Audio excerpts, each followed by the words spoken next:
সংসদে বাদল অধিবেশনের দিন বাড়ানো হলো। 22শে অগস্ট পর্যন্ত চলবে অধিবেশন, এমনটাই জানা যাচ্ছে। এর আগে যেটা জানা গিয়েছিল যে 21শে জুলাই থেকে 21শে অগস্ট পর্যন্ত চলবে বাদল অধিবেশন, কিন্তু এখন জানা যাচ্ছে যে এই মুহূর্তে যে একদিন বাড়ানো হয়েছে, অর্থাৎ 21শে অগস্টের পরিবর্তে 22শে অগস্ট পর্যন্ত চলবে বাদল অধিবেশন। সম্ভবত উপরাষ্ট্রপতির নির্বাচনের মনোনয়নের জন্যই এই মেয়াদ বাড়ানো হলো বলে জানা যাচ্ছে। সংসদে বাদল অধিবেশনের মেয়াদ 21শে জুলাই বসেছিল এবারের এই বাদল অধিবেশন, এবং একাধিক বিষয় নিয়ে আলোচনা হচ্ছে, যার মধ্যে অন্যতম সবচেয়ে গুরুত্বপূর্ণ হচ্ছে অপারেশন সিঁদুর নিয়ে আলোচনা, এবং তারই মধ্যে অপারেশন মহাদেব এই খবরও পাওয়া যায়, যেখানে পেহেলগামে জঙ্গি হামলার ঘটনায় 3 জঙ্গিকে নিকেশ করা হয়। এবার জানা যাচ্ছে যে সংসদে বাদল অধিবেশনের দিনক্ষণ বাড়ানো হয়েছে, 22শে অগস্ট পর্যন্ত চলবে বাদল অধিবেশন। এই নিয়ে আমরা কথা বলবো। মুখ্য রাজনৈতিক বিশ্লেষক জয়ন্ত ঘোষাল রয়েছেন আমাদের সঙ্গে টেলিফোনে। জয়ন্তদা, কি কারণে এই একদিন বাড়ানো হলো বাদল অধিবেশনের? তার কারণটা হচ্ছে যে সাধারণত 15ই আগস্ট আসছে স্বাধীনতা দিবস, তার আগে এই বাদল অধিবেশনটা শেষ হয়ে যায়।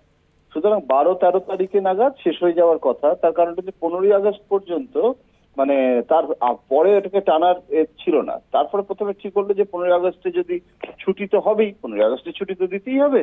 তো 15ই আগস্টে যদি ছুটি দেওয়াও হয় তাহলেও আমরা ওটাকে একদিন হয়তো বাড়াবো, কেননা 15ই আগস্ট হচ্ছে শুক্রবার, আবার শনি রবি 16-17 শনি, 16 তারিখ শনি আর রবিবার 17 তারিখ।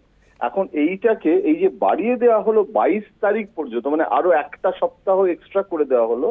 তো এটা মানে এখনো তো আনুষ্ঠানিকভাবে জানানো হয়নি, কিন্তু উপরাষ্ট্রপতির মনোনয়নের জন্য নির্বাচন কমিশন আগেই জানিয়েছিল যে এই অধিবেশনের মধ্যে শেষ করা কঠিন, কেননা তারা বিজ্ঞপ্তি জারি করার পরও তাদেরও মনোনয়নের জন্য সময় দিতে হবে।